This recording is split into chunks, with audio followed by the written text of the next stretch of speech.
Hey everyone, I hope you're all doing well today. This time we are going to be talking about Gemfire on the Sega Genesis. So let's talk a little bit about the story of Gemfire, or at least the story in the game. So Gemfire is a medieval, well, kind of more like a fantasy strategy game. Shouldn't really say medieval. It takes a lot of things that were done in Romance of the Three Kingdoms, Nobunaga's Ambition, and Genghis Khan, and it sort of adds a bit more fantasy to them. It makes the battle scenes a lot better, and it just does a lot of things that other Koei games don't really do that well. Because this isn't one of Koei's historical simulation games, they were able to kind of create their own story and their own mythology to it. So the whole thing takes place on an island, and it was basically ruled by a king who had banished the fire dragon. He had gathered up a bunch of gems that sort of did this, and eventually he gets corrupted by the fire dragon and starts ruling like a tyrant. So his daughter destroys the crown that all of the stuff was basically holding all the gems. The gems scatter to the different ruling families in the little kingdom that they have there, and those kingdoms end up, turning on like the main king. It's getting really complicated. The principalities turn on the king. That makes more sense. Or just calling them noble houses. Anyway.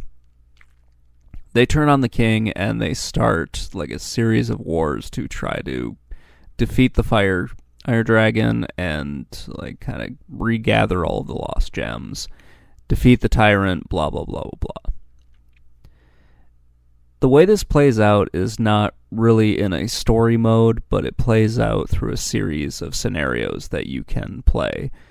You have a few different characters you can choose from. They're all from those ruling houses. And you can play this with a bunch of players, and you only really need one controller to do it because it's sort of a hot seat game instead of, a multiplayer one where you need to have a whole bunch of people with a bunch of different controllers and other weird stuff like that. Because the story doesn't really play a huge role in the actual scenarios, you can kind of create your own while you're playing this. You can take on the different characters, kind of make up their own backstories, that sort of thing. It's one of the fun parts about Koei games. You don't really need to pay attention to the scenario or the story that they have laid out for you. This is still one of the early strategy games, so it's not going to look very impressive from a gameplay standpoint. And there's a lot of menus that you need to go through and figure out what exactly you need to do. Thankfully, Gemfire simplified a lot of them, so you don't have all the menus that you would have with, Nobunaga's Ambition, Romance of Three Kingdoms, and Genghis Khan. You only really have, like, military, domestic, diplomacy, and then that other one, which I generally just ignore. Each of those have their own options in there. They keep it nice and short, so you only have 4 options per menu, and it all works out pretty well. You can attack, recruit more soldiers, recruit a monster to join your party, and you can also move your troops around. So if you have one province that is pretty safe from attack, you can just recruit soldiers there, then move them to the other provinces that need more help. In the domestic one, in the domestic tab, you can cultivate land, trade, donate food to the people, or you can transport your resources around, much like you would do if you had to transport soldiers around.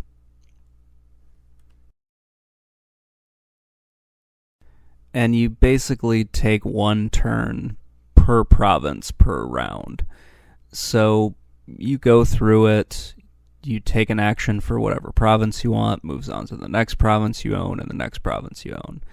Once that's done, then you might see some action from the other players, like, attacks on different provinces.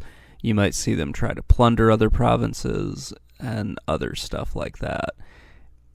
The action is pretty basic when it comes to just this screen, so there's not really a whole lot going on here.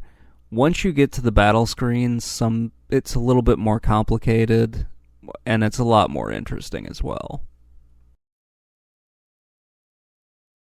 Oh, I did forget. I did forget about the political tab. That's probably one of the most useless tabs that there is. You can like form alliances with other houses, but I've never had one stick for more than a turn. You can try to get people to betray their lord and other stuff like that. It really felt just kind of worthless. Like, none of the actions you could take there really did anything to impact the game. Aside from, I guess if you were playing with multiple characters, it would work a lot more, but it just seemed like a massive waste of time to even do anything in that tab. When you recruit soldiers, it works out fairly easily. You just kind of recruit them in bulk, and then they'll get assigned to whatever unit they need to be assigned to. And it seems to be divided up pretty evenly once you get to the attack screen. When you recruit monsters, it's a little weird. Like, each province will have their own monsters that you can recruit, and sometimes they just fuck off and leave you alone, and so you recruit them and then they just bail on you. It kind of sucks. You do get like a wizard or a champion to go with you, so that's always nice. We'll talk more about the battle scenes later, but this is kind of like a brief overview of what it is. You're moving units around the screen, and it just kind of feels a lot better. You have your knight, you have two knights, you have your cavalry, and you have archers. I really haven't been able to tell what the difference is between your cavalry and your two squads of knights. I'm sure there is one, but I have no idea what it is. You also have your fifth unit, which can be your monsters, or in this case is my little wizard buddy who's helping me out.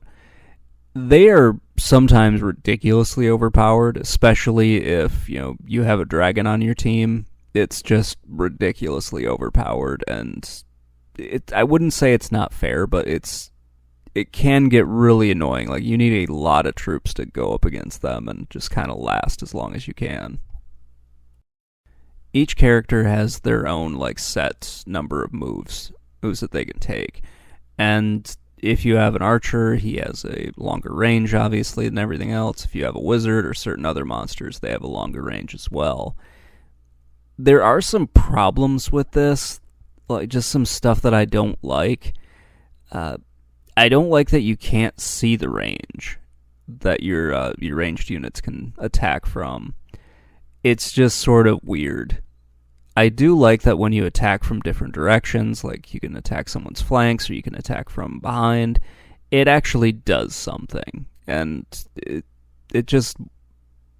actually matters. Because I played other tactical games where it doesn't really matter that much. But at least with these battle scenes, it seems like, you can actually do something more and you can deal more damage and that sort of thing. But definitely those fifth units, they can tend to be a bit overpowered whenever you're getting into a fight. And like every other strategy game, you just need to beat the enemy or get them to retreat in order to win. This was still in kind of the early stages of console games having strategy games in them. And a lot of them were going to look like this. They didn't really have a lot of action to them. There wasn't that much going on. Especially with Koei, they never seemed to really care too much about the actual fighting. With this one, they seemed to pay a lot more attention to it. You had a lot more to look at. The battle scenes were much better than what they were in some of the other ones. And you got these nice little cutscenes so you could see the attack taking place.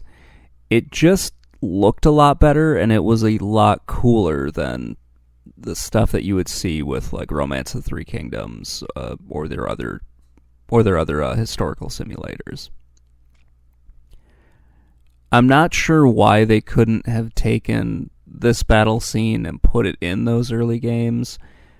I think it was just them going for realism or something like that. And with these, they were kind of just having a lot more fun, it seemed like, when they were coming up with them.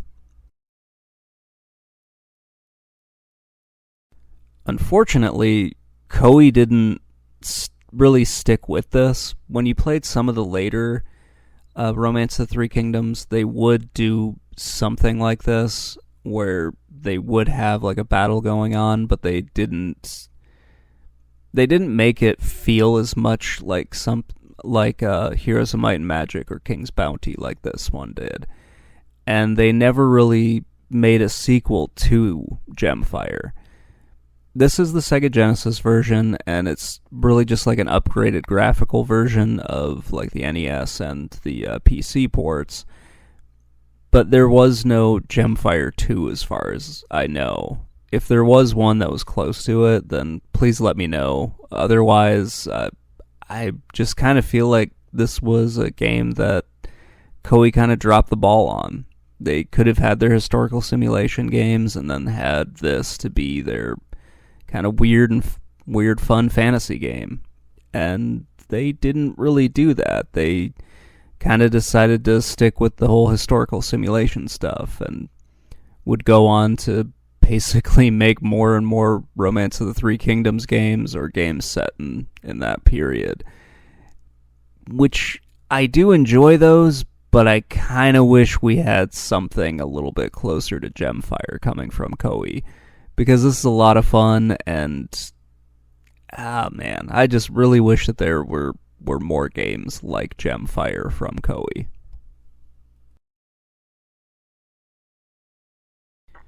Like I mentioned, I wish there were more Gemfire games from Koei, or even more games that didn't basically make the same story over and over again. So I really like the Romance of the Three Kingdoms games, and I like their Dynasty Warriors games a lot.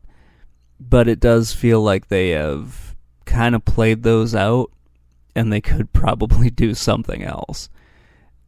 There have been, I think, 14 or 15 Romance of the Three Kingdoms games, and 9 Dynasty Warriors games. Well, actually, way more than that, because they've done Empires, and they've done Extreme Legends. Let's just forget about Dynasty Warriors 9, because that one was shit. But yeah, I feel like they could have done more with Gemfire, and they could have made that one to be just as good as both, Romance of Three Kingdoms and Nobunaga's Ambition. Well, that's going to wrap things up, everyone. Let me know what you think in the comments below, and I will see you all later. Bye.